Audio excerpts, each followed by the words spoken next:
Вы думаете, низкая самооценка – это про неуверенность. Но на самом деле это механизм выживания. И сейчас я объясню, почему ваш мозг специально занижает вашу ценность и как это изменить за 5 шагов. В прошлых видео мы разбирали стыд и вину. В психотерапии один из самых частых вопросов – как поднять самооценку. За 16 лет практики я видела сотни людей, которые годами читали книги по самооценке, ходили на тренинги, но ничего не менялось. Потому что они работали с симптомом, а не с причиной. Сегодня вы получите не мотивацию на 2 дня, а конкретную технологию. И да, это будет работа не только с головой, но и с телом. Потому что самооценка выстраивается и поддерживается не только психикой, но и всем организмом. Но прежде чем мы начнем, небольшой эксперимент. Прямо сейчас, в этой позе, в которой вы сидите или, может быть, лежите, обратите внимание, как расположены ваши плечи. Что с ними? Они зажаты, подняты, напряжены. Теперь опустите их, отведите назад, расправьте грудь, поднимите подбородок и замрите на 10 секунд. Что происходит с вашим состоянием? Почувствовали разницу? Низкая самооценка живет в сутулости, зажатых плечах, опущенной голове. Исследования показывают, что такая поза повышает уровень кортизола, гормона стресса, и снижает тестостерон, гормон уверенности. Ваше тело буквально программирует мозг на неуверенность. Поэтому все 5 шагов будут включать работу и с психикой, и с телом. Давайте начнем. Низкая самооценка – это не ваша природа, это выученная программа. И у каждой программы есть автор. И чтобы его определить, задайте себе вопросы. Чьи слова вы слышите, когда критикуете себя? Чей голос звучит в голове «ты недостаточно хорош»? И кто первый сказал вам, что вы не справитесь? Для примера небольшой кейс из моей практики. У меня была клиентка, которая 20 лет не могла попросить прибавку в зарплате. На сессии мы выяснили, что в детстве ее мама говорила: «Не высовывайся, а то засмеют». Это был не ее голос, это был голос мамы, которая сама боялась осуждения.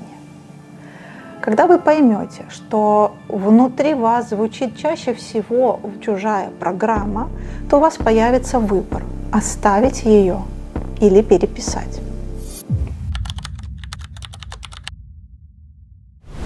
Важно понимать, что вы не равны вашим достижениям так же, как не равны чужому мнению. Чтобы отделить себя от оценки, сделайте следующее. Возьмите лист бумаги или заметку в телефоне откройте и напишите: «Я есть, независимо от того, что обо мне думают. Я есть, независимо от моих ошибок. Я есть, независимо от моих достижений». Прочитайте это вслух прямо сейчас. Да, это странно, но это работает. Почему это важно? Ваш мозг путает «я сделал ошибку» с «я ошибка». Это разные вещи. Первое – про действие, второе – про идентичность.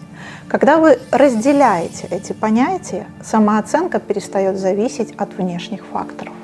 Ваш мозг фокусируется на негативе. Это эволюционный механизм выживания, но для самооценки это катастрофа. Следующим шагом в восстановлении самооценки поможет такая практика. Каждый вечер записывайте 3 вещи.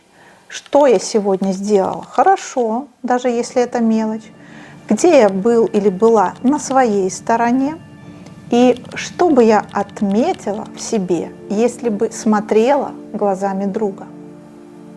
Эти 3 вопроса меняют точку восприятия. Мозг начинает искать подтверждение вашей силы, а не ошибок. С каждым днем вы тренируете новый фильтр. Видеть в себе не только недостатки, но и живые доказательства своей ценности. И постепенно чувство «я не справлюсь» превращается в тихое и устойчивое «я есть». Внутренний критик никогда не заткнется полностью, но вы можете изменить отношения с ним. В этом поможет техника «спасибо, но нет». Когда критик внутри вас говорит «ты облажался», все подумают, что ты идиот. Ответьте ему: «Спасибо за заботу. Ты пытаешься защитить меня от боли, но я выбираю другую мысль. Я сделал все, что мог в той ситуации. Почему это работает? Вы не боретесь с критиком, это бесполезно. Вы признаете его намерение, но отказываетесь следовать его советам. Это как родитель, который слишком тревожен, вы благодарите его за заботу, но живете своей жизнью. И прямо сейчас небольшая практика. Вспомните последнюю ситуацию, где ваш критик атаковал вас. Что он тогда сказал? А теперь ответьте ему техникой «спасибо, но нет». Запишите свой ответ в комментариях, так вы закрепите навык. Когда вы устанавливаете границу с критиком, напряжение в солнечном сплетении ослабевает. Многие мои клиенты описывают это как камень с груди упал или камень с души. Это буквально так, ведь хронический стресс от самокритики живет в теле, он создает зажим в диафрагме, нарушает дыхание. А установив границу с критиком, вы освобождаете свое дыхание. Самооценка не растет от аффирмаций, она растет от действий. Возьмите за правило один маленький шаг в день. Каждый день делайте одно действие, которое вас пугает. Высказать мнение, отличное от большинства, попросить о помощи, отказаться без объяснений, выложить пост, не дожидаясь, пока он станет идеальным. Почему это ключ? Каждое действие, вопреки страху, это доказательство для мозга. Я могу, я справился, и мир не рухнул. Самооценка строится на опыте, а не на убеждениях. И вот что удивительно, когда вы действуете вопреки страху, тело запоминает это как победу. Выделяется дофамин, мышцы расслабляются, осанка выпрямляется. Вы буквально перепрограммируете тело на уверенность. Что делать прямо сейчас?